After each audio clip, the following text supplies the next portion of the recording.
STA TV Media Syiar Islam. Bismillahirrahmanirrahim. Assalamualaikum warahmatullahi wabarakatuh. Waalaikumsalam warahmatullahi wabarakatuh. Alhamdulillah wassalatu wassalamu ala Rasulillah wa ala alihi wa sahbihi wa sallama tasliman katsira. Amma ba'd.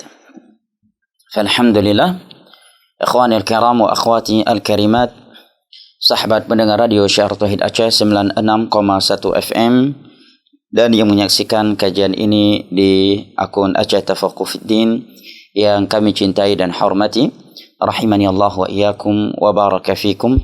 Tiada henti-hentinya kita memanjatkan puji dan syukur kita kehadirat Allah Jalla wa Ala yang telah berfirman, wa in ta'uddu ni'matallahi la tuhsuha innal insana lazalumun kafar. Dan kalaulah kalian ingin menghitung-hitung akan nikmat Allah atas kalian, la tuhsuha, niscaya kalian tidak akan mampu menghitungnya. Innal insana lazalumun kafar, sesungguhnya manusia itu pelaku kezaliman dan kekufuran. Berkat nikmat dari Allah Jalla wa Ala sehingga pada sore hari ini kita kembali bertemu di kajian kita ini mengkaji Al-Arba'in Al-Jiyad fi Tarbiyatil Aulad, 40 hadis sahih seputar pendidikan anak-anak, petunjuk nabawi terkait tarbiyah anak-anak. Berikut ini adalah bab yang ke-21. Kata penulis hafizahullahu ta'ala wa ra'ah, taqdimul ghulamil aktsari Qur'anan lil imamati wa i'anatuhu ala dhalik. Mengedepankan anak kecil yang lebih banyak hafalan Al-Qur'annya untuk menjadi imam ketimbang orang yang lebih tua. Wa i'anatuhu ala dhalik, dan anjuran untuk berpartisipasi membantunya agar ia dapat fokus dengan aktivitas atau kewajiban dia sebagai seorang imam, salat 5 waktu atau ke yang lainnya. Di sini beliau sebutkan sebuah hadis yang diriwayatkan oleh Al-Imam Al-Bukhari di dalam sahihnya pada nomor hadis 4302 dari Amr bin Salamah radhiyallahu anhuma. Beliau menyebutkan bahwa di saat beliau masih kecil,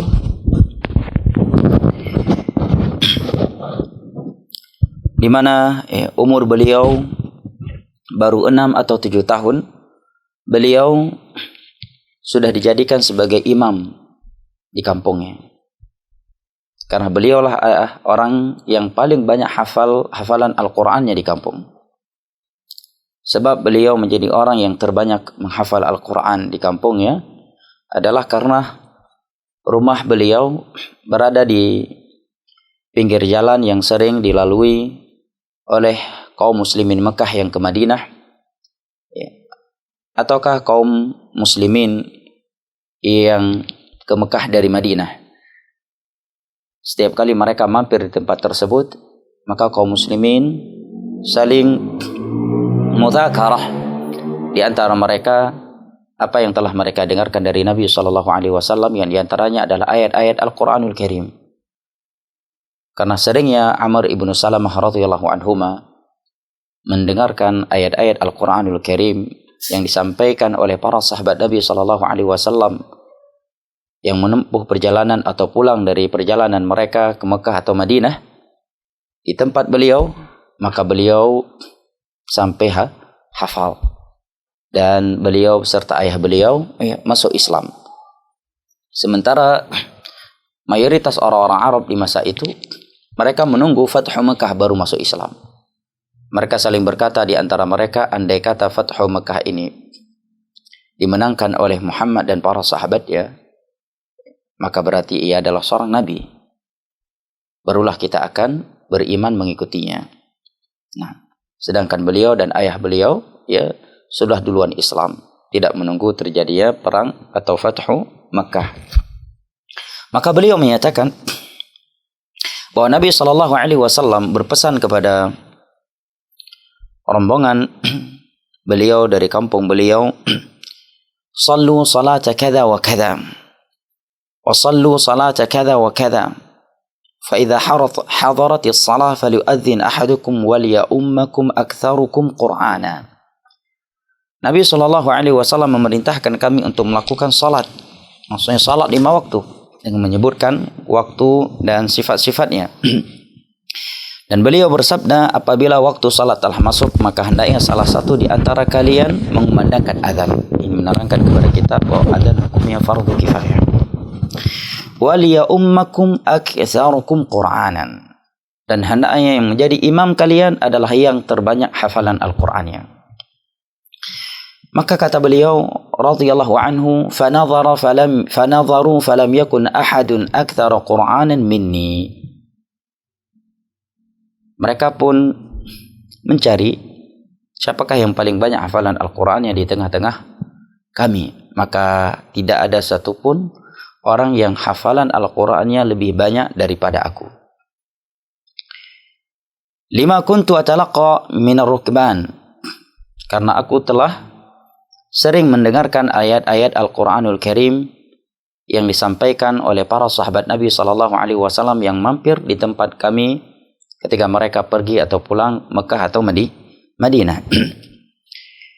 Ini menerangkan kepada kita kuatnya hafalan beliau dan para sahabat Nabi SAW secara umum. Bahkan kata para ulama, Arab itu dikenal sebagai kaum yang kuat hafalannya. Karena mayoritas orang Arab terdahulu itu ummi, tidak mampu menulis yang dibaca dan tidak mampu membaca yang tertulis. Ya, mereka bersandar kepada hafalan. Orang Arab adalah kaum yang dikenal dengan kekuatan hafalan. Bayangkan beliau menghafal Al-Quran bukan dari mushaf. Karena di masa itu belum ada mushaf 30 juz seperti di masa sekarang, yang membuat kita lebih mudah menghafalnya, ya. Dan di masa itu, di saat beliau menerima Al-Quran ini, tidak pula ada halaqah-halaqah tahfiz Al-Quran seperti di masa kita sekarang ini. Karena di masa itu masih zaman wahyu, ya. Tapi beliau sudah mulai banyak menghafal Al-Quran karena seringnya beliau mendengar ayat-ayat Al-Quran yang dibacakan oleh para sahabat Nabi SAW yang mampir di tempat beliau tatkala mereka pergi atau pulang Mekah atau Madinah, ya. Karena rumah beliau berada di pinggir jalan, tempat yang sering dijadikan sebagai tempat istirahat oleh orang yang melakukan perjalanan ke Mekah dari Madinah atau ke Madinah dari Mekah. Faqaddamuni baina aydihim, maka mereka pun mengedepankan aku, mengangkatku sebagai imam. Wa ana ibnu sittin aw sab'i sinin, dan saat itu aku baru berumur 6 atau 7 tahun. Allahu Akbar. Ya, beliau baru berumur 6 atau 7 tahun sudah menjadi imam. Allahu Akbar. Wa kanat alayya burdatun kuntu idza sajadtu talaqqasat anni. Ini kejadian lucu, ya, yang menimpa beliau, dan beliau menceritakan ini bukan ingin menjadikan kejadian ini sebagai sesuatu yang lumrah dan patut dicontoh, tetapi beliau menerangkan hal ini karena umur beliau masih kecil saat itu dan keterbatasan pakaian mereka, sehingga kata beliau, waktu itu aku menggunakan burdah. Burdah itu adalah kisahun saghirun murabba', sehelai kain yang kecil yang bersegi 4, ya. Kalau bahasa kita sekarang sarung lah, ya. Cuma sarung di masa Nabi itu dia tidak bertemu, ya. Dia terpisahkan, ya, melingkar, tidak berlingkar bertemu semuanya, ya. Sarung yang aku pakai saat itu ketika aku sujud talaqqasat anni, melorot, ya, atau tersingkap sehingga terlihat, ya, sebagian auratku. Faqalat imra'atu minal hayy, ya, ini masa itu, ya, mereka baru-baru masuk Islam, ya. Maka seorang wanita yang ada di masyarakat setempat mereka berpesan kepada, ya, bahasa sekarang mungkin kepada BKM, ya, kepada orang-orang tua kampung, ala tughattu anna istaqari'ikum, tidakkah kalian menutup aurat imam kalian dari kami? terlihat auratnya, ya, dan beliau masih kecil ya. Saat itu beliau umurnya baru 6 atau 7 tahun. Faqata'u li qamisa, maka mereka pun memberikan kepadaku sebuah gamis. Gamis ya, kalau bahasa sekarang gamis itu jubah. Nah, pakaian yang di bawah lutut, baju yang sampai panjangnya sampai ke bawah lutut. Fama farihtu bi syai'in farahi bidzalikal qamis. Maka aku pun bahagia, gembira, senang. Belum pernah aku senang, bahagia, gembira seperti kebahagiaan aku tatkala diberikan jubah tersebut. Karena memang jubah di masa itu pakaian yang istimewa ya. Pakaian yang tidak semua orang memiliki kemudahan untuk memakainya. Baik, ikhwanil kiram wa akhwati al-karimat yang ana cintai dan hormati, rahimani Allah wa iyyakum wa baraka fikum. Kata penulis, fawaid, ada beberapa faedah yang dapat kita petik dari hadis Amr ibnu Salamah radhiyallahu anhu di atas.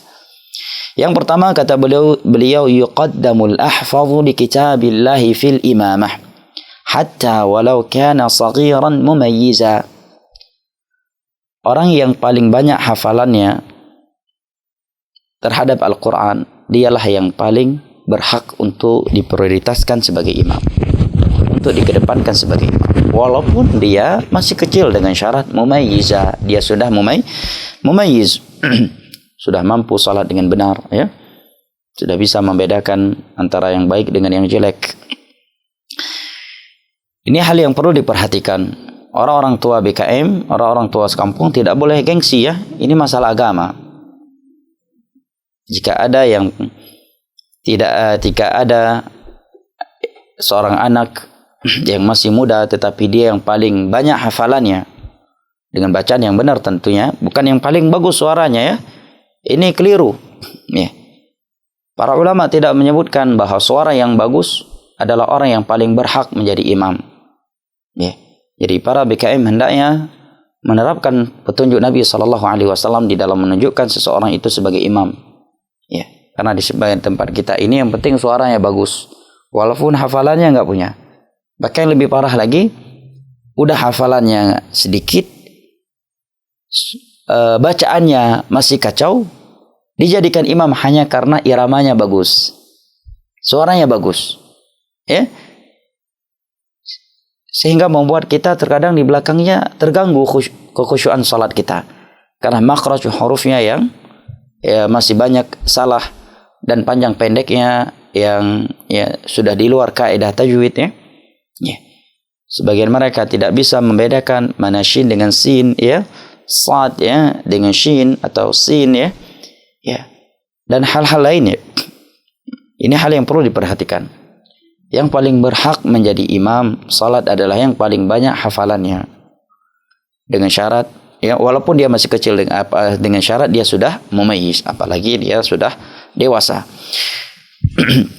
Kemudian apabila ada 2 orang atau lebih dari 2 orang yang hafalan mereka sama-sama banyak, maka yang paling dikedepankan adalah al-a'lam bis sunnah 'inda tasawi, adalah yang paling memahami ilmu agama, yang paling paham sunnah.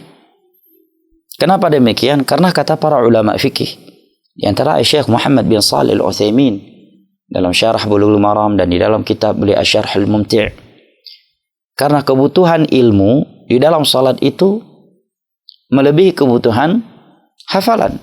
Hafalan Al-Quran itu hanya dibutuhkan ketika berdiri setelah Al-Fatihah. Itu pun kalau salatnya subuh misalkan butuh ayat yang banyak panjang ya. Karena petunjuk Nabi SAW atau kebiasaan beliau di dalam salat subuh, beliau membaca 60 hingga 100 ayat. Dan di hari Jumat beliau membaca 2 surat. Rakaat pertama beliau membaca Alif Lam As-Sajdah, dan rakaat kedua beliau membaca Al-Insan. Ya. Adapun zuhur asar ini adalah qisar al-mufassal. Ya, kebiasaan Nabi SAW. Wal lail ya wasyamsi wa duhaha, dan yang semisal dengan itu. Dalam maghrib ya Nabi membaca ya surat-surat pendek, tetapi Nabi pernah membaca ya surat At-Tur sampai selesai pada salat maghrib. Dalam sebagian riwayat disebutkan bahkan Nabi pernah membaca surat Al-A'raf, tetapi itu di luar kebiasaan. Nah, para ulama menyebutkan kebutuhan imam kepada fikih, ilmu di dalam salat itu melebihi kebutuhan dia kepada hafalan, karena hafalan itu hanya dibutuhkan tatkala seorang berdiri di dalam salat. Sedangkan ilmu terkait salat itu ia butuhkan sebelum bertakbiratul ihram sampai salam. Oleh karenanya para imam salat 5 waktu mereka wajib belajar ahkam imamah, hukum-hukum terkait imam salat. Dia harus paham ya sujud sahwi ya. Jangan sampai imam tidak paham ya sujud sahwi, kapan sujud sahwi yang sebelum salam dan kapan setelah salam, kapan harus sujud sahwi, kapan tidak harus sujud sahwi, kapan sesuatu yang lupa itu tidak bisa digantikan dengan sujud sahwi ya. Ini harus dipelajari. 6. Nah, terkadang kita sholat di beberapa masjid, imamnya lupa dan mestinya dia melakukan sujud sahwi. Tapi bingung. Iya, makmumnya juga pada bingung. Akhirnya pada faragh sholat masing-masing ya melakukan sisa sholat yang tersisa. Ya, padahal kalau dia memahami ilmu agama, Nabi SAW pernah melakukan sholat zuhur atau asar sebanyak 2 rakaat karena lupa, kemudian diingatkan, maka beliau pun langsung bangkit melakukan sisa salat yang belum beliau lakukan, kemudian salam. Setelah itu beliau sujud sahwi tanpa mengulanginya dari awal lagi, dan beliau lakukan bersama jamaah kembali bersama para makmum dari kalangan para sahabat Nabi sallallahu alaihi wasallam. Naam. Tsumma al-aqdam hijratan 'inda at-tasawi. Jika mereka sama-sama memahami ilmu agama, sama-sama paham sunnah, maka hendaknya dikedepankan yang paling duluan hijrahnya. Kalau di masa Nabi yang paling duluan hijrah ke Madinah. Ya, kalau setelah beliau tentunya siapa yang paling duluan ya menjadi orang yang berilmu ya, yang mengenal sunnah Nabi sallallahu alaihi wasallam. Dan apabila mereka sama-sama berilmu dan sama-sama lamanya hijrah, maka dikedepankan orang yang paling tua umurnya, sebagaimana di dalam hadis Abu Hurairah radhiyallahu an yang diriwayatkan oleh Imam Muslim.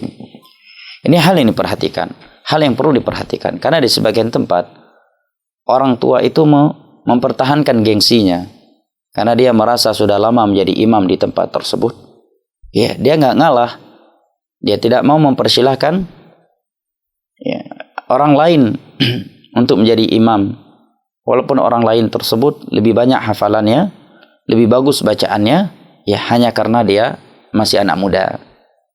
Ya, hendaknya tawadhu ya. Apabila seorang tahu ada orang yang hafalannya lebih banyak dari dia, lebih berilmu dari dia, lebih saleh dari dia, ya. Sedangkan dia bacaannya, ya, tajwidnya masih banyak salah-salahnya, kemudian hafalannya masih sedikit, hendaknya ia bersikap tawadhu. Masalah agama itu adalah masalah penghambaan kita kepada Allah Jalla wa'ala, bukan masalah gengsi-gengsian. Ya, ia adalah adab kita dengan Allah Jalla wa'ala. Dan tidaklah seorang itu bersikap tawadhu, rendah diri, melainkan Allah akan mengangkatnya. Ya. Orang yang bersikap tawadhu itu tidak akan mungkin terhina di dunia dan akhirat. Di dalam hadis yang diriwayatkan oleh Imam Muslim dari Abu Hurairah radhiyallahu an, Rasulullah sallallahu alaihi wasallam bersabda, "Ma naqasa malu muslimin min sadaqah wa ma zada al-'afwu bi'abdin illa 'izza wa ma tawadha'a ahadun lillahi illa rafa'ah." Sedekah itu, harta seorang muslim itu tidak akan berkurang karena sedekah. Sikap maaf itu tidaklah membuat seorang hamba melainkan ia semakin mulia. Dan tidaklah seorang itu bersikap tawadhu, rendah diri karena Allah, melainkan Allah akan mengangkatnya. Nah, baik, ini hal yang perlu diperhatikan ya. Yang kedua, kata penulis, hathus saghir ya ala hifdhi kitabillah. Hadis di atas memberikan pelajaran kepada kita adalah memberikan motivasi, semangat menghasung anak kecil untuk menghafal Al-Qur'anul Karim. Di mana sahabat yang mulia ini di umur beliau yang masih kecil 6 atau 7 tahun sudah menghafal banyak Al-Qur'anul Karim. Dan pada pertemuan yang sebelumnya telah Anda sebutkan ucapan para ulama salaf dari kalangan para sahabat, tabi'in, tabi'ut tabi'in, 4 imam mazhab dan setelah mereka, tentang pentingnya seorang memprioritaskan hafalan Al-Quran sebelum menghafal ilmu yang lainnya. Sampai-sampai sebagian ulama salaf tidak mau mengajarkan ilmu hadis kepada seorang penuntut ilmu agama kalau dia belum menghafal Al-Quranul Karim 30 juz. Ya.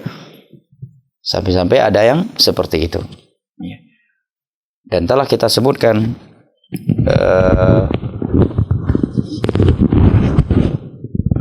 ar-rad telah kita luruskan di pertemuan yang lalu terkait anggapan bahwa tidak penting seorang santri atau penuntut ilmu agama itu menghafal Al-Quran. Ya, karena yang paling penting baginya adalah tahqiq kitab. Ini telah kita luruskan pemahaman ini dan anggapan yang seperti ini di pertemuan sebelumnya. Anak kecil itu dihasunkan menghafal Al-Quran. Karena seperti yang dikatakan oleh sebagian ulama salaf, di antara Waqi' ibn al-Jarrah rahimahullahu ta'ala, gurunya Imam Ahmad, beliau menyatakan al-hifdhu 'inda sighar kan naqshi 'ala al-hajar. Menghafal di umur kecil itu seperti ukiran, seperti mengukir di atas batu. Tentunya ukiran yang di atas batu jauh lebih kokoh, lebih tahan lama daripada ukiran di atas kayu. Anggapan bahwa hendaknya seorang yang menuntut ilmu agama itu dimulai dengan pelajaran nahwu dulu, baca kitab dan seterusnya, Al-Quran nanti sambilan, ini pembodohan. Karena kalau dia sudah lanjut usianya, sudah semakin lemah hafalannya. Ya. Umurnya semakin lanjut, semakin lemah hafalannya. Belum lagi nanti semakin terbagi pikirannya dengan untuk anak, untuk istri, ya, mencari nafkah, belajar, mengajar. Ya, oleh karena para ulama salaf menghafal Al-Quranul Karim sebelum menuntut ilmu agama yang lainnya. Ya, apalagi jika dia seorang penuntut ilmu agama yang masih panjang kesempatan belajarnya, maka hendaknya dia dihafalkan Al-Quranul Karim terlebih dahulu. Dan rata-rata anak-anak yang hafiz Al-Quranul Karim di umur masih kecil, ya, mereka lebih cepat, ya, bisa lebih mudah memahami ilmu agama ketimbang yang lainnya. Ya, dan menghafal Al-Quranul Karim itu bukan sesuatu yang mudah, membutuhkan keseriusan, membutuhkan kecerdasan, dan membutuhkan kedisiplinan. Ya. Ya. Oleh karenanya, tatkala di masa kecil dia sudah terbiasa menghafal Al-Quranul Karim, maka dia akan terbiasa dengan kedisiplinan. Ya, dia akan terbiasa dengan kedisiplinan, yaitu merupakan modal penting untuk dia menuntut ilmu agama setelah itu. Ya, modal penting untuk bisa disiplin ketika belajar bahasa Arab, ketika untuk bisa disiplin belajar ilmu ushulul fiqh, qawaidul fiqh, ya, qawaid tafsir, ya, ataukah ilmu-ilmu agama yang lainnya. Yang ketiga, kata penulis, yumnahus saghir haqqahu alladhi kafalahu lahu syara' wa yu'anu ala dhalik. Hak seorang anak kecil itu harus dijaga. Hak anak kecil yang telah diberikan, dijamin oleh agama, itu harus dijaga. Contohnya di sini, hak dia diprioritaskan, dia dikedepankan sebagai imam, karena dia yang paling banyak hafalan Al-Qur'annya, maka tidak boleh dihilangkan haknya. Hendaknya seorang paham, ya, ketika dia ingin mempertahankan gengsinya, yang sebenarnya ada yang lebih berhak untuk menjadi imam daripada dia, karena hafalannya yang lebih banyak, ya, lebih berilmu daripadanya. Hanya saja dia masih anak muda, sedangkan ia sudah tua, umurnya sudah tua renta, nyubat kaji ke imam syi'inan. Kemudian dia tetap, ya, mempertahankan gengsinya, tidak mau anak kecil tersebut menjadi imam walaupun masyarakatnya menginginkannya. Pada hakikatnya dia sedang menahan hak anak tersebut yang telah dijamin oleh agama. Maka pada hakikatnya dia telah berburuk adab dengan Allahu Jalla wa'ala. Karena yang memberikan hak tersebut kepadanya adalah Allah Subhanahu wa ta'ala. Ya, berarti dia telah berburuk adab dengan Allah Jalla wa'ala. Jadi bukan masalah sepele ini, ya, bukan masalah sepele. Dia telah menahan hak anak kecil yang telah dijamin oleh agama. Ini bahaya, ya. Ya. Dia akan berhadapan dengan Allah Jalla wa'ala. Wa yu'anu ala dhalik. Dan hendaknya ia dibantu atas itu. Ya. Yang justru diabaikan, ya, Karena dengan dia dibantu, dia akan mudah disiplin, dia akan bisa lebih fokus menghafal Al-Quranul Karim, ya. Dan akan lebih fokus untuk melakukan hal-hal lainnya yang berkaitan dengan ilmu agama untuk masyarakat setempat. Yang keempat kata beliau, min manhaji tarbiyati salimati adamu istisgharil mutarabbi aw at-taqlili min sya'nihi li sighari sinnih. Merupakan prinsip tarbiyah yang selamat, yang benar, yang sesuai dengan petunjuk Rasulullah sallallahu alaihi wasallam adalah tidak merendahkan atau mensepelekan anak didik hanya karena umurnya masih kecil. Ya, di tengah-tengah masyarakat kita masih ada yang seperti ini. Mereka sepelekan ya orang yang banyak hafalan Al-Quran, halah masih anak kecil. Nggak boleh. Ya, karena secara agama dia yang lebih berhak menjadi imam. Walaupun makmumnya ya rata-rata umurnya di atas 30 tahun. Sedangkan itu anak umurnya baru 10 tahun. Ya, atau baru 13 tahun. Tetapi dia yang paling banyak hafalannya di situ. Dan dia yang paling bagus, maka dia yang paling berhak menjadi imam. Barang siapa yang menahan hak dia tersebut, pada hakikatnya dia telah menahan hak dia yang telah dijamin diberikan oleh agama. Maka mereka telah ya su'ul adab, buruk adab dengan Allah Jalla wa Ala. Karena Nabi SAW telah bersabda di dalam hadis yang diriwayatkan oleh Imam Muslim dari Umar bin Khattab radhiyallahu an, "Inna Allah yarfa'u bihadzal kitabi aqwaman wa yad'u bihi akharin." Allah memuliakan, mengangkat, meninggikan sebagian kaum dengan Al-Qur'anul Karim. Seorang boleh berpangkat jenderal di dalam dunia profesinya.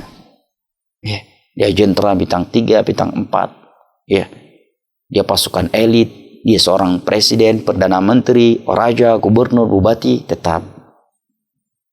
Kalau dia nggak punya hafalan, dia akan memimpin dia pada salat 5 waktu menghadap kepada Allah adalah anak kecil yang mungkin dia belum tamat SD. Bahkan mungkin dia nggak punya ijazah. Ya, tapi dia hafalannya lebih banyak. Bacaannya lebih bagus. Dia lebih mulia di sisi Allah daripada kita. Inna Allah yarfa'u bihadzal kitabi aqwaman wa yadh'u bihi akharin. Allah Jalla wa Ala memuliakan, meninggikan sebagian kaum dengan Al-Quran ini. Oleh karenanya, tiada satupun orang yang dihinakan oleh sebagian manusia mengambil Al-Quran, mempelajarinya, mengamalkannya, mendakwahkannya, melainkan Allah akan mengangkat dia di atas seluruh manusia. Dia akan termuliakan. Wa yad'u bihi akharin, dan dengan Al-Quran ini pula Allah akan merendahkan sebagian orang. Tiada satupun orang yang bersikap sombong, gengsi untuk mempelajari Al-Quran, melainkan dia akan menjadi orang yang hina di dunia dan di akhirat. Walaupun dia seorang yang memiliki tahta dan harta yang melimpah ruah. Nah, dia adalah orang yang hina di sisi Allah Jalla wa'ala. Maka jangan sampai kita termasuk orang yang dihinakan oleh Allah Jalla wa'ala karena perpalingan kita dari Al-Quranul Karim. Karena sikap gengsi dan sombong kita untuk belajar membaca Al-Quran, untuk menghafal Al-Quran, untuk tahsin Al-Quran, ya, dan mempelajari ilmu Al-Quranul Karim. Ini hal yang penting untuk diperhatikan ya di dalam dunia mendidik. Tidak boleh seorang pendidik, apakah ia seorang ayah, seorang ibu, seorang ustadz, seorang ustadzah, guru tahfidz, ya, merendahkan anak didiknya atau mensepelekan dia hanya karena ia masih kecil. Karena itu menghilangkan kepercayaan dari hatinya kepada gurunya. Ya. Kapan seorang anak itu tidak memiliki kepercayaan atau hilang kepercayaan dari hatinya terhadap gurunya, maka dia tidak akan mencintai guru tersebut. Ya, dia tidak akan semangat belajar kepada guru tersebut. Dia tidak akan semangat mengamalkan arahan-arahan guru atau ustadznya tersebut. Beda halnya jika seorang murid melihat gurunya benar-benar memberikan kepercayaan kepadanya, memuliakannya karena nilai-nilai kemuliaan yang ada padanya, maka ia akan mencintai guru tersebut. Dia akan memuliakannya, dia akan semakin semangat menuntut ilmu agama dan semangat menjalankan arahan-arahan gurunya tersebut. Nah, Dan terkadang memang kita lost control ya, karena memang kita adalah anak Adam. Dan ini kita sadari dengan anak-anak kita sendiri. Tatkala ia melakukan sesuatu, seringkali kita melarangnya, kemudian kita sebutkan, jangan, kamu masih kecil. Ini harus dihilangkan. Walaupun kita tahu dia mengerjakan sesuatu yang tidak tepat. Andai kata kita mau larang, maka jangan sebutkan karena umurnya yang masih kecil. Ya, cari alasan lainnya. Ya, kakak istirahat aja dulu, ya nak ya, biar abi yang kerjakan. Misalkan kita tahu ini dia semangat bekerja, sangat membantu ibunya yang sedang nyuci piring, atau hal-hal yang kita lihat ya tidak baik untuk dia, atau mungkin momen yang nggak tepat, ya dia ikut serta dalam pekerjaan tersebut, maka hendaknya kita mencari alasan-alasan yang tidak mematahkan hatinya, ya. Biar abi dan umi aja ya dek, ya kakak, ya abang istirahat aja dulu, abang hafal Al-Quran aja dulu, insyaallah lain kali abang ikut bantu abi dalam pekerjaan ini. Ya, karena dengan kita menyatakan, jangan nak, kamu nggak pandai, kamu belum bisa, kamu masih anak-anak, ini akan patah hatinya, ya, akan menghilangkan kepercayaan dari hatinya kepada orang tuanya atau kepada gurunya. Nah, ya, barakallahu fik. Berikutnya kata penulis rahimahullahu taala wa hafizah, min manhaj tarbiyatil mu'athirah at-ta'ziz al-maddi lil murabbi kama kufiya dzalika as-sahabi bil qamis. Di antara metode tarbiyah yang sangat memberikan pengaruh dan mengena hati anak didik adalah memberikan apresiasi yang bersifat materi kepadanya. Sebagaimana sahabat yang mulia yang kecil ini diberikan apresiasi oleh masyarakatnya dengan dihadiahkan jubah. Dan ini sangat memberi pengaruh ya, dan sangat mengena hati seorang anak didik. Ya. Dia pulang ya dalam keadaan ya, senang ya, karena diberikan hadiah peci oleh ustadznya ya. Diberikan hadiah minyak wangi ya. Jangan pelit jadi guru ya. Nasihat buat anak sendiri dan kita semua. Ya, jangan pelit-pelit. Ya, hadiah kan nggak mesti sesuatu yang di luar kemampuan kita. Ada hal-hal yang kita berikan mungkin itu tidak seberapa jika dihitungkan dengan uang, tetapi itu sangat membekas dan membahagiakan anak murid kita. Minyak wangi, ya, atau diberikan hadiah, ya. Kalau dia anak kecil jilbab, ya, diberikan hadiah pensil, ya, alat-alat tulis, alat-alat belajar, ya, itu akan membekas di hatinya. Ya, diberikan pakaian, ya. Ini hal yang membekas. Karena memang hadiah itu secara umum dapat menciptakan cinta di antara kaum muslimin. Datang di dalam sebuah hadis Nabi SAW bersabda, tahadu tahabbau. Hendaknya kalian saling memberikan hadiah di antara kalian agar kalian saling cinta mencintai. Apalagi seorang murid ya, yang dia melihat guru telah berbuat baik kepadanya dengan mengajarkan dia, tapi justru guru pula yang memberikan hadiah kepadanya. Ini sangat mengesankan.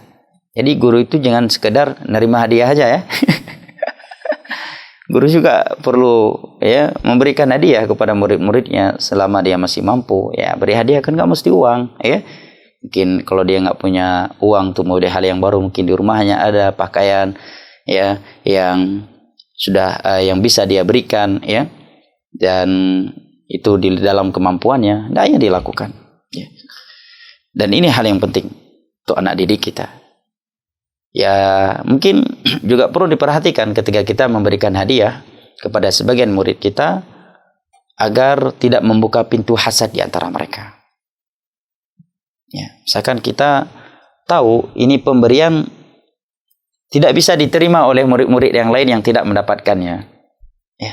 Beda halnya pemberian tersebut kita berikan kepadanya karena suatu kelebihan yang lainnya memahami si fulan mendapatkan itu karena kelebihan dia tersebut. Yang andai kata kita memiliki kelebihan itu, maka ustadz pun akan memberikannya kepada kita. Dan dengan kita memperlihatkan hadiah itu kepada murid-murid yang lain akan memotivasi mereka untuk belajar, ya, menghafal, ya. Maka itu tidak mengapa. Ya. Namun perlu diperhatikan sisi ini ya. Karena para ulama menyebutkan faedah dari kisah Nabi Ya'qub, Yusuf dan saudara-saudaranya, bahwa di antara sebab yang membuat saudara-saudara Nabi Yusuf bersikap demikian terhadap Nabi Ya'qub dan Nabi Yusuf alaihi wassalam adalah kecemburuan mereka tatkala melihat Nabi Yakub dengan jelas-jelas memperlihatkan kecintaannya ke Nabi Yusuf alaihissalam melebihi kecintaannya kepada saudara-saudara Nabi Yusuf alaihissalam, sehingga membuat mereka bersikap demikian dengan apa yang Allah telah kisahkan di dalam surat Yusuf.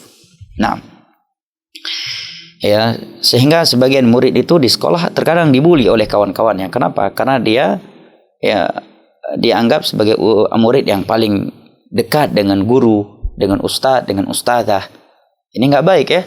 Apalagi sebagian guru memperlihatkan perhatian kepada sebagian mereka secara terang-terangan di depan murid-muridnya yang lain, bukan sedang berada di ruangan kelas untuk memberi motivasi kepada yang lainnya, tetapi memang memperlihatkan dengan sengaja ya, kecondongannya, perhatiannya dikarenakan faktor-faktor yang nggak ada kaitannya dengan dunia tarbiyah.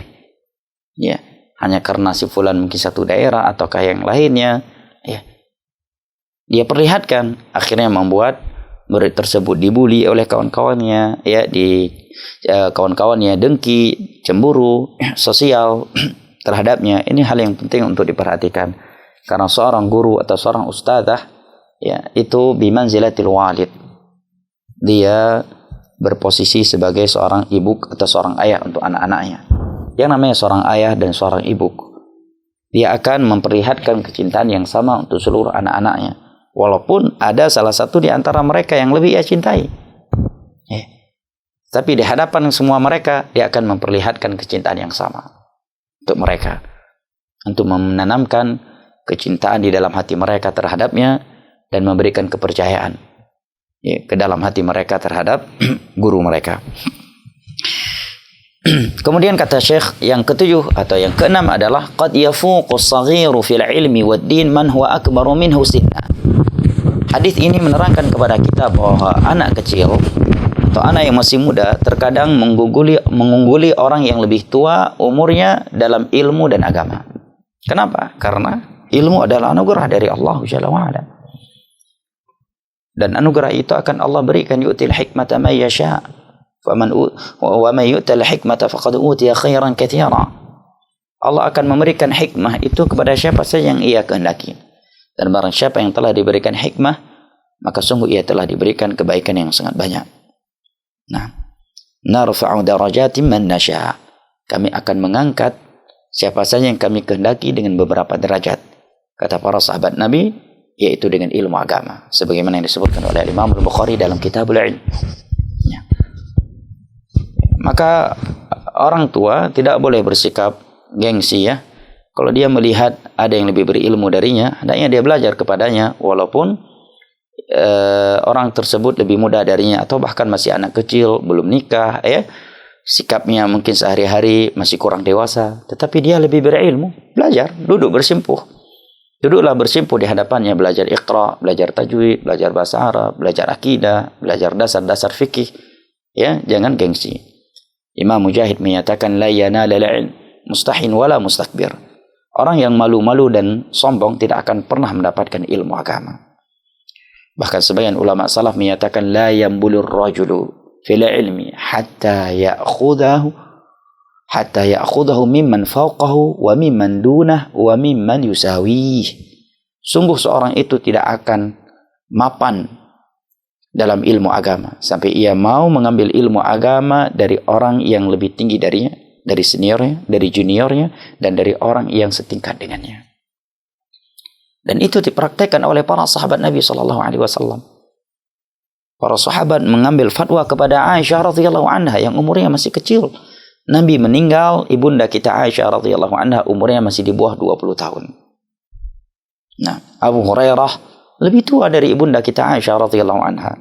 Seringkali menimba ilmu kepada ibunda kita Aisyah radhiyallahu anha. Para sahabat Nabi yang lain yang menimba ilmu kepada Abdullah bin Abbas yang jauh lebih muda daripada mereka. Demikian juga para tabi'in, Imam Az-Zuhri, ulama tabi'in mengambil banyak riwayat hadis kepada Imam Malik yang merupakan murid beliau sendiri. Ya, murid, udah lebih muda, murid lagi. Ya. Lah kita cuma bermodal tua. Sedangkan orang yang kita anggap muda itu, ya dia bukan murid kita, justru dia guru kita. Tapi sebagian kita masih bersikap gengsi. Lah, ya. Karena ilmu itu diperoleh dengan belajar. Ya, orang tua kalau nggak belajar ya tetap aja nggak akan berilmu.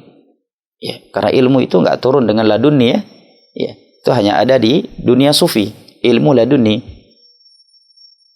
Karena Nabi SAW bersabda di dalam sebuah hadis yang disahihkan oleh Syekh Al-Albani dalam Shahihut Targhib wa Tarhib. Nabi SAW bersabda, "Innamal ilmu bitta'allum wa innamal hilmu bittahallum." Ilmu itu hanya diperoleh dengan belajar. Selama seorang belum mau belajar, tidak akan pernah berilmu. Walaupun mertuanya ustadz, mertuanya Syekh Bimba sekalipun. Mertua dia Imam Syafi'i, menantunya Imam Syafi'i juga, iparnya Imam Syafi'i. Ilmunya seperti Imam Syafi'i, berada di lingkungan seperti Imam Syafi'i, tapi dia nggak belajar, tetap bodai, kata orang Jawa. Tetap tidak akan berilmu. Walaupun dia panitia ustadz, panitia kajian, pengurus pondok, asisten ustadz, kalau nggak belajar tetap. Contoh kecilnya baca Al-Quran. Betapa banyak orang-orang yang sudah bertahun-tahun ngaji. Ya, semangat ikut kajian maghrib, ikut kajian isya, kajian fikih, kajian akidah. Tapi malu untuk belajar tajwid, belajar tahsin. Ya, maka bacaannya nggak akan berubah-ubah. Tetap aja dia seperti itu. Demikian juga ilmu yang lain. Contohnya bahasa Arab. Ya. Andai kata kita bertemu lagi 10 tahun ke depan, ya, dengan seseorang yang belum belajar bahasa Arab sampai hari ini, maka ilmu dia tentang bahasa Arab di 10 tahun ke depan juga seperti hari ini, tidak akan berubah kalau dia tidak belajar. Nah, oleh karenanya banyak di tengah-tengah masyarakat kita itu anak-anak muda lebih berilmu daripada orang tua. Kenapa? Karena sebagian mereka misalkan dia hijrah di umur 15 tahun, 16 tahun, 17 tahun. Tetapi begitu hijrah, dia langsung menuntut ilmu agama dengan fokus. Baik yang langsung mondok ataukah sambil bekerja ya. Tapi dia belajar disiplin. Ya. Belajar melalui tahapan-tahapan ilmu. Dia langsung belajar dari mulai iqra, ya, tajwid, ya, menghafal Al-Quran, menghafal hadis, belajar bahasa Arab, dasar-dasar bahasa Arab, belajar kitab-kitab fikih, ya, dari dasarnya, belajar kitab akidah, ya, dari dasar sampai ke kitab-kitab berikutnya, belajar usul fiqh, qawaidul fiqh. Maka dalam 5 tahun, orang yang seperti ini jauh lebih berilmu, jauh lebih dewasa daripada orang yang sudah 20 tahunan mungkin di atas sunnah, tetapi belajarnya hanya kajian umum. Dan tentunya itu adalah sebuah kemuliaan. Tetapi kita sedang ingin menyadarkan bahwa ilmu harus dimuliakan. Ya, orang yang berilmu harus dimuliakan. Walaupun dia lebih muda dari kita. Walaupun mungkin dia lebih baru dari kita. Kita lebih duluan kenal sunnah darinya. Kita udah kenal sunnah puluhan tahun sebelumnya. Tetapi dia lebih berilmu daripada kita. Karena dia belajar, duduk bersimpu di hadapan para ulama. Di hadapan murid-murid para ulama. Sedangkan kita enggak. Hanya bermodal jiping, tahu jiping ya? Ngaji kuping, itu pun kalau mau. Ya, maka hendaknya kita bersikap tawadhu, ya, mengambil ilmu kepadanya. Bahkan disebutkan dalam sejarah para salaf di antara keindahan sikap tawadhu dan semangatnya ulama salaf menuntut ilmu agama, di masa dahulu ada anak kecil memiliki hafalan yang sangat kuat. Dan dia masih anak-anak. Terkadang ulama hadis datang kepadanya untuk mengambil riwayat dalam keadaan dia sedang menangis. Maka ulama hadis menghibur dia, mendiamkan dia sampai berhenti nangis dengan memberikan sesuatu. Setelah itu baru diminta hadis-hadis kepadanya. Lihat ketawadhuan para ulama dahulu. Belajar ya akhil muslim wa ukhtil karimah yang ana cintai dan hormati rahimani Allah wa iyyaku wa baraka fik. Hendaknya kita bersikap tawadhu untuk menghilangkan kebodohan dari kita. Ya. Ana berulang kali mengingatkan dan terkhusus dalam masalah baca Al-Quran. Banyak orang-orang yang ana cintai karena Allah demi Allah. Orang-orang yang ana cintai karena Allah, ya, yang belum bisa baca Al-Quranul Karim. Sedangkan ana melihat mereka semangat mengaji, ikut kajian, semangat membantu dakwah. Masya Allah, jazahullahu khairal jaza anna wa anil Islam. Ya. Semangat, ya, bergaul dengan orang-orang saleh, orang-orang yang berilmu. Tapi masalahnya belum bisa baca Al-Quran. Ya, bacaannya masih kacau balau. Bukan karena nggak punya guru, bukan karena nggak punya waktu, tapi karena tidak mau belajar. Karena malu atau gengsi. Tawadhu ya akhi. Ya, ketawadhuan itu hanya melahirkan atau mendatangkan kemuliaan. Ya. Orang yang mulia pasti akan memuliakan orang yang menjalankan nilai-nilai kemuliaan. Kita tidak akan terhina di saat kita berada di tengah-tengah masjid, di tengah-tengah halaqah, belajar A, Ba, Ta, sedangkan yang lain sudah mulai menghafal. Lah, orang yang melihat kita, jika dia orang yang mulia, dia akan memuliakan kita dengan hal itu. Tiada yang menghinakan kita dengan pemandangan yang seperti itu, kecuali orang-orang yang hina di sisi Allah. Nabi SAW dengan tegas menyatakan, Inna Allah yarfu'u bihadzal kitabi aqwaman wa yadh'u bihi akharin. Allah akan memuliakan sebagian orang dengan Al-Quran dan akan menghinakan sebagian yang lainnya dengan Al-Quran pula. Hadits riwayat Imam Muslim dari Umar bin Khattab radhiyallahu an. Dan Nabi SAW menyatakan, wa ma tawadhu'a ahadun lillahi illa rafa'ah. Tiada seorang pun merendahkan dirinya karena Allah, melainkan Allah akan mengangkat dirinya, akan memuliakan dia. Hadis dari Imam Muslim dari Abu Hurairah radhiyallahu anhu. Bahkan sebagian ulama salaf ada yang istrinya sebagai syekhnya. Ya, seperti menantunya Sa'id bin Musayyab. Ya. Karena putri Sa'id bin Musayyab adalah seorang ulama, maka suaminya suatu hari minder melihat ilmu istrinya lebih tinggi daripada dia, dan mereka sama-sama murid Sa'id bin Musayyab. Istri beliau adalah putri Sa'id bin Musayyab sekaligus muridnya yang paling berilmu. Tatkala beliau menikahi putri gurunya, melihat istrinya ini ilmunya ya imbang-imbang dengan ayahnya, ya, memiliki ilmu yang cukup luas. Ia pun minder. Akhirnya dia minta izin ke istrinya. Aku harus nuntut ilmu dulu nih. Enggak mungkin kamu lebih berilmu dari aku, sedangkan aku adalah suamimu.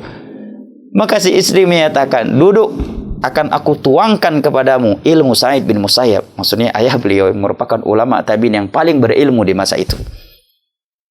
Adapun tabi'in yang paling mulia, yang paling karamah adalah Uwais al-Qarni. Naam, ahsan. Tawadhu ya ikhwan. Nah, kemudian yang berikutnya, mungkin yang terakhir ya. Yang berapa udah? Baik. Masya Allah, 3 biji ya.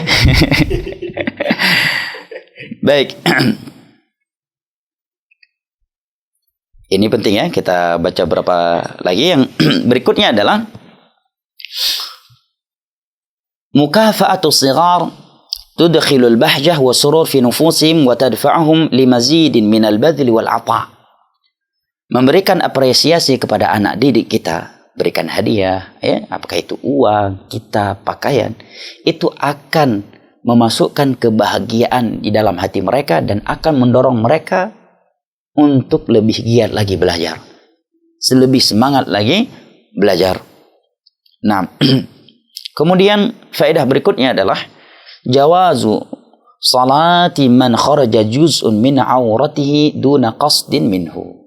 Sahnya salat orang yang terlihat tersingkap auratnya tanpa sengaja, seperti dalam hadis ini. Saat itu aurat besar ya, yang terlihat dari Amr bin Salamah tadi. Para ulama di dalam aurat itu terbagi menjadi 2, di luar salat dan di dalam salat ya. Di dalam salat Nabi SAW menyatakan, la yusalliyanna ahadukum laisa ala atiqihi syai'. Janganlah salah satu di antara kalian salat tanpa sehelai kain pun di atas pundaknya, karena di masa Nabi ya tidak semua orang berkemudahan memiliki pakaian yang terjahit. Ya, rata-rata di masa itu adalah satu sehelai sarung ya untuk di pinggang ya, sarung yang masih ma'ruf sampai hari ini di Yaman, yang dia tidak bersambung ya, bulat ya. Kemudian sehelai satu kain lagi mereka taruhkan di pundak seperti orang yang melakukan ihram. Nah Nabi menyatakan kalau dia mau salat harus ada sehelai kain di atas pundak ya. Baik. Artinya tidak hanya menutup pusar sampai ke lutut, kecuali dalam kondisi darurat. Nah, apabila adapun di luar salat, maka aurat itu adalah pendapat mayoritas ulama dari pusar ke lutut, ya, paha bagian dari aurat. Ini pendapat ya sebagian besar dari ulama. Sebagian ulama yang lain menyatakan bahwa aurat adalah as-sawatan, dua aurat besar, ya. Dubur ya dan kubul dan apa yang ada di sekitarnya. Dari sisi aurat, inilah aurat. Maksudnya tidak boleh dilihat kecuali oleh istrinya. Ya, adapun orang selain tidak boleh melihatnya kecuali dalam kondisi darurat. Ini dari sisi aurat. Tentunya bukan berarti ketika kita berkata demikian boleh ngeluh tempa upah saya penayungnya dari mana kesimpulan lagi yang dengkum doa. Ya, sebenarnya enak aja ngasih kesimpulan ketika disampaikan kotoran hewan ini tidak najis, oh berarti boleh dimakan dong. Ya, jangan diborong kedungungan itu. Ya, kita membahas dari sisi aurat yang berkaitan nantinya sah tidak sahnya salat atau boleh tidaknya dilihat oleh selain istri kita. Kalau paha itu aurat, maka kita tidak boleh memperlihatkan paha kita kepada anak kandung kita sendiri, kepada sahabat kita. Ya, ketika mandi sesama laki-laki, nggak boleh nampak. Ya, kalau paha dikatakan aurat. Nah, dan kita bukan sedang membahas itu. Namun itu anak ingatkan karena sebagian orang ya suka memplesetkan pembahasan-pembahasan ilmiah yang disampaikan oleh para ulama atau para asatidzah. Nah, hadis ini menerangkan kepada kita bahwa sahnya salat orang yang terlihat auratnya karena tidak sengaja. Adapun kalau sengaja nggak sah salatnya karena para ulama menyebutkan di antara syarat sah salat adalah menutup aurat. Ya, namun kalau sedang salat ya, tersingkap auratnya tidak sengaja, maka sholatnya tetap sah. Jangan sampai ketika tersingkap aurat dia langsung batalin sholatnya, ya harus ulang dari awal lagi. Enggak perlu. Dia tutup langsung auratnya tersebut. Atau dia nggak tahu kecuali setelah sholat. Diingatkan, kamu tadi setelah sholat mohon maaf terlihat anusmu. Ya dia ucapkan astagfirullah. Ya, tidak perlu lagi mengulangi sholatnya tersebut. Nah, barakallahu fik. Kiranya ini yang dapat kita sampaikan pada kesempatan sore hari ini. Ya, jika ada pertanyaan yang telah masuk, maka saya persilahkan kepada akhuna Abu Talha untuk membacanya. Baik, Ustaz, sudah ada beberapa pertanyaan yang masuk. Yang pertama dari hamba Allah di Banda Aceh. Bismillah Ustadz, apakah ada tuntunan jika kita ingin membaca Al-Quran secara berjamaah di dalam keluarga di bulan Ramadan, Ustadz? Masya Allah. Baik ya, saya ingat dalam syarah hadis Abu Hurairah radhiyallahu an yang diriwayatkan oleh Imam Muslim yang disyarah oleh Syekh Muhammad bin Shalih Al-Utsaimin rahimahullahu taala dalam syarah Al-Arba'in, ketika beliau mensyarah sabda Nabi sallallahu alaihi wasallam, wa majtama'a qaumun fi baitin min buyutillah yatluna kitaballahi wa tadarasunahu fima bainahum illa nazalat alaihimus sakinah wa ghashiyatuhumur rahmah wa hafathumul malaika wa dzakarahumullahu fi man 'indah. Dan tidaklah ada suatu kaum berkumpul di rumah Allah membacakan ayat-ayat Allah dan mempelajarinya sesama mereka, melainkan akan turun sakinah ilahi kepada mereka, tercurahkan kepada mereka rahmat ilahi, malaikat-malaikat akan meliputi mereka dan Allah akan menyebutkan mereka dengan pujian dan sanjungan di hadapan malaikat-malaikat yang ada di sisinya. Kata Syekh Muhammad bin Shalih Al-Utsaimin, bentuk ijtima, berkumpul bermajlisnya para ulama salaf untuk membaca Al-Quran itu ada beberapa bentuk. Yang pertama, salah satu di antara mereka membaca, kemudian yang lain menyimaknya. Ya, dan tidak ditentukan ya kamu baca ayat ini nanti setelah itu adalah ini kami. Ya. Ini termasuk dari kebiasaan salaf. Yang satu lagi, mereka duduk dan membacanya berkesinambungan. Sekarang mereka mulai antum baca dari juz 1. Juz 2 saya ya. Juz 3 fulan, juz 4 fulan. Ya, sehingga dengan itu mereka telah membaca banyak Al-Qur'anul Karim karena mustami', orang yang menyimak Al-Qur'anul Karim itu sama seperti orang yang membacanya. Ya, dari sisi keutamaannya. Ini juga dari kebiasaan ulama salaf yang disebutkan oleh Syekh Muhammad bin Shalih Al-Utsaimin rahimahullah taala. Yang ketiga adalah majelis tahsin, di mana para murid ya satu persatu di antara mereka membaca Al-Quran, beliau menyimaknya, ia menyimaknya dan membenarkan kekeliruan-kekeliruan yang ada. Adapun berkumpul semuanya baca sendiri-sendiri ya, sendiri-sendiri secara berjamaah, maka ini bukanlah bagian dari petunjuk para salaf, kecuali halaqah tahfiz Al-Quran yang mereka memang sedang menghafal ya, sedang murojaah, seorang ustadz memang mengontrol mereka, bukan membacakan kepada orang lain ya. Beda ya, seperti mengumpul satu malam, ayo kita bakorotan ya, atau ya, nisaan ya, atau apa lagi, amaan. Amma yatasaalun, amaan berarti kita baca Al-Baqarah bareng ya, secara berjamaah begitu tanpa ada yang menyimak, ini keliru Nah, karena yang pertama kekeliruannya tiada yang menyimak. Yang ketiga, yang berikutnya, jika ada yang keliru, nggak ada yang membenarkannya. Ya, kecuali majelis memang mereka sedang menghafal Al-Quran, yang nggak mungkin mereka membaca dengan suara pelan karena tidak terhafalkan. Ya, maka itu tidak dinamakan mereka berkumpul saling membaca jamaah. Ini lebih bagus. Nah, kalau mereka semuanya udah bagus bacaannya, ini hal yang bagus ya. Tapi kalau tidak, hendaknya salah satu di antara mereka memperbaiki bacaan saudaranya. Wallahu a'lam bishawab, wal ilmu indallah. Pertanyaan selanjutnya, Ustaz. Ustaz, terkadang seorang anak lebih mendengar perkataan gurunya daripada orang tuanya. Apakah ini akan merenggangkan hubungan orang tua dengan anaknya di kemudian hari? Nah, ya ini dinamika pendidikan ya. Kenapa? Karena di mata dia guru itu lebih sempurna daripada orang tuanya. Karena banyak hal. Yang pertama, ya dia kalau orang tuanya lebih sering dengan dia daripada ustadznya, sehingga kekurangan ustadznya tidak terlihat banyak oleh dia. Ya, ini yang pertama. Yang kedua, mungkin sebagian orang tua tidak bisa menjadi panutan. Gimana dia mau dengar ayahnya? Ayahnya di rumah ngerokok. Alah, ayah nih jenggot aja kalau sama ustadz, masya Allah. Ayah abi kalau di rumah ngerokok. Gimana mau dengar? Ya, dia melihat lebih banyak tahajud dia daripada abi dan uminya. Lebih rajin dia baca Al-Quran, lebih rajin dia salat duha, lebih rajin dia puasa sunnah, lebih rajin dia ke masjid, rajin dia pergi kajian. Ya pasti perkataan guru lebih diterima oleh dia.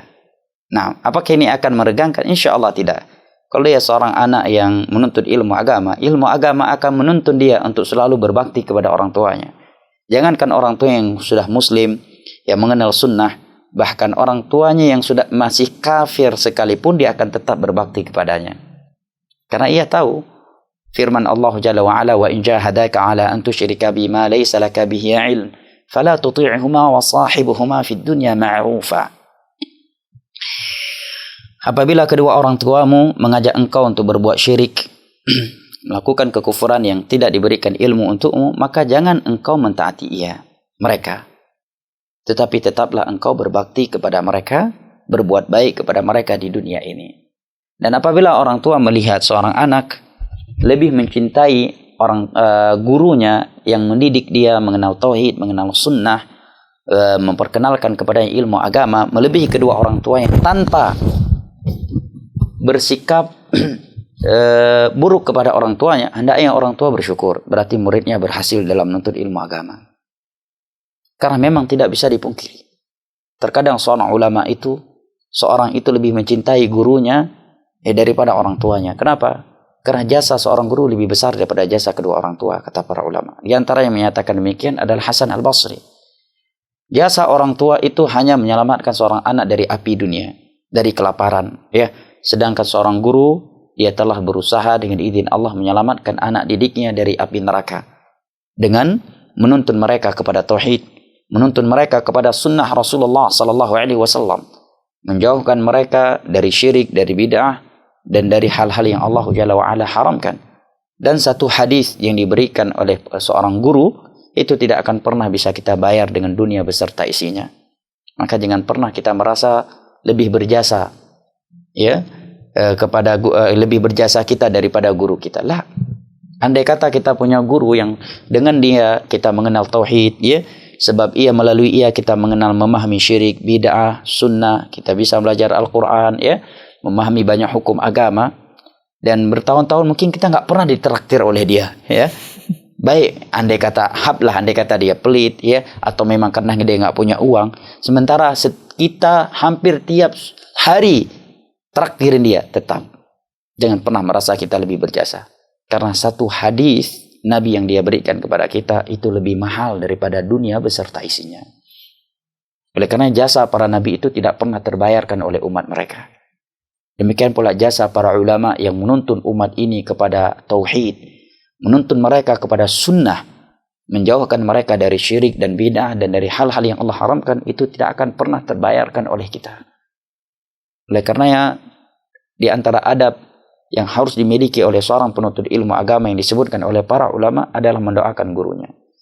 Imam Ahmad itu disebutkan ia selalu di dalam sujudnya itu mendoakan Imam Syafi'i. Ya. Demikian pula Imam Muslim mendoakan gurunya Al-Imam Al-Bukhari. Naam, barakallahu fik. Pertanyaan selanjutnya Ustaz, ini dari kolom komentar channel Syiar Tauhid Aceh. Dari Dara Amalia, pertanyaannya Ustaz, bagaimana hukumnya ketika membaca yang mestinya maksimal hanya 6 harokat, tetapi dibaca lebih Ustaz, seperti baca basmalah dan ta'awuz. Ini bagaimana hukumnya Ustaz? Baik, apabila mad arid lisukun ya, yang maksimumnya kan 6 harokat. Dilebihkan, memang sebagian qari, sebagian ulama, ketika saya belajar tajwid sama akhuna Majdi di Yaman, ini termasuk takalluf. Ya, dan para qurra membenci takalluf, sikap ekstrim dalam membaca, tetapi tidak sampai ya dia berdosa ya, wallahu a'lam bishawab, karena itu tidak mengubah arti, tapi itu takalluf. Bahkan qari yang takalluf itu ya kita rasakan terkadang enggak khusyuk kita sholat, ya kan? Terlalu panjang, ya kan? Bismillah dan luar biasa panjangnya. Bukan lagi itu kalau larinya cuma nambah 1 harokat ya, masih mending ada 10 harokat. 10 kali ketukan. Ya. Apalagi kalau mat tabi'i ya. Dia lebihkan dari 2 harokat, ya ini sudah keluar dari tajwid. Ya, sudah keluar dari kaidah tartil yang Allah katakan waratilil Qur'ana tartila. Waratilil Qur'ana tartila. Dan sering yang melakukan kesalahan ini adalah para qari. Para qari ya, yang mementingkan panjang nafas. Ya, bismillah, akhirnya ada wakaf di situ ya, ada panjang di situ, sementara di situ tidak panjang. Wallahu a'lam bishawab. Jika ini maksud adalah dengan panjang di mad arid li sukun ya. Tapi kalau mudud yang lainnya yang tidak boleh lebih dari 2 harokat ya, maka ini kesalahan ya, yang sangat dikhawatirkan dia berdosa karena telah melakukan sesuatu yang bertentangan dengan petunjuk para salaf dalam membaca Al-Quranul Karim. Wallahu a'lam bishawab. Pertanyaan terakhir Ustaz, insyaallah sore ini. Pertanyaan dari saudara Anto, Ustadz, apakah kita semua akan di surga apabila Nabi Adam tidak memakan buah kuldi, buah yang dinamakan oleh syaitan menggoda Nabi Adam? Nah, ini bagaimana Ustadz? Nah, saya belum pernah mendengar ayat dan hadis yang menyebutkan bahwa Nabi Adam pernah memakan buah kuldi. Walaupun namanya dinamakan oleh iblis. Iblis pun tidak menamakannya buah kuldi. Tidak Al-Quran dan tidak iblis. Yang disebutkan adalah syajaratul khuld. Sebuah pohon. Ya, pohon yang disebutkan. Apakah dinamakan buah? Wallahu a'lam bishawab. Saya belum pernah apakah hadis menyatakan itu buah. Ayat Al-Quran syajaratul khuld. Dan yang menamakannya khuld adalah iblis ya. Iblis menyatakan hal adulluka ala syajaratil khuld wa mulkin la yabla. Apakah mau kamu saya tunjukkan pada sebuah pohon? Ya, kalau kamu makannya engkau akan kekal. Itu khuldi artinya kekal. Ya, dan kekuasaanmu enggak akan pernah sirna. Baik, apakah andai kata Nabi Adam tidak dikeluarkan dari Adam, maka kita akan di dalam surga? Pertanyaannya, apa manfaat dari pertanyaan ini? Sementara itu sudah terjadi. Nah, para ulama sebutkan ya, di antara adab di dalam menuntut ilmu agama dan terkait bertanya adalah tidak menanyakan hal-hal yang tidak memberikan ilmu, menambahkan iman ya, kita di dalam beragama. Contohnya ini ya, apakah para sahabat bertanya, ya Rasul, apakah kalau Nabi Adam tidak dikeluarkan dari surga kita akan berada di dalam surga? Wallahu a'lam bishawab, saya belum pernah mendapatkannya. Nah, dan jawabannya pun tidak penting andai kata diberikan. Kenapa? Karena itu sudah terjadi. Ya, yang jelas ada riwayat begini, Nabi Adam dengan Nabi Musa alaihissalam ketika pernah berdialog sebagaimana yang disebutkan oleh Nabi SAW, seingat saya dalam Sahihul Bukhari, dan Allah Maha Kuasa mempertemukan ruh mereka atau Allah mempertemukan mereka bahwa Nabi Musa menyatakan, andai kata engkau tidak memaksiati Allah Jalla wa'ala, tentunya kami tidak berada di bumi ini. Maka Nabi Adam alaihi salam menjawab, atalumuni, apakah engkau mencelaku dengan suatu yang itu telah ditakdirkan oleh Allah kepadaku? Kemudian Nabi menyatakan fahajja Adamu Musa. Maka Adam dengan argumentasinya tersebut telah mengalahkan argumen Nabi Adam, Nabi Musa alaihissalam. Beliau menyatakan itu takdir yang Allah takdirkan kepadaku dan beliau pun telah bertobat darinya. Ini yang anak ketahui. Namun apakah jika tidak dikeluarkan kita akan tetap di dalam surga bersama beliau? Ini banyak spekulasinya. Kalau beliau nggak dikeluarkan mungkin nggak ada anak keturunannya. Wallahu a'lam bishawab. Wal ilmu indallah. Semoga Allah Jalla wa Ala mengampuni dosa-dosa kita dan mempertemukan kita dengan bulan Ramadan dengan iman dan amal saleh yang lebih sempurna. Ana kembalikan kepada akhuna Abu Talha wa sallallahu ala nabiyina Muhammad wa ala alihi wa sahbihi wa sallam wa akhiru da'wana anil hamdulillahi rabbil alamin.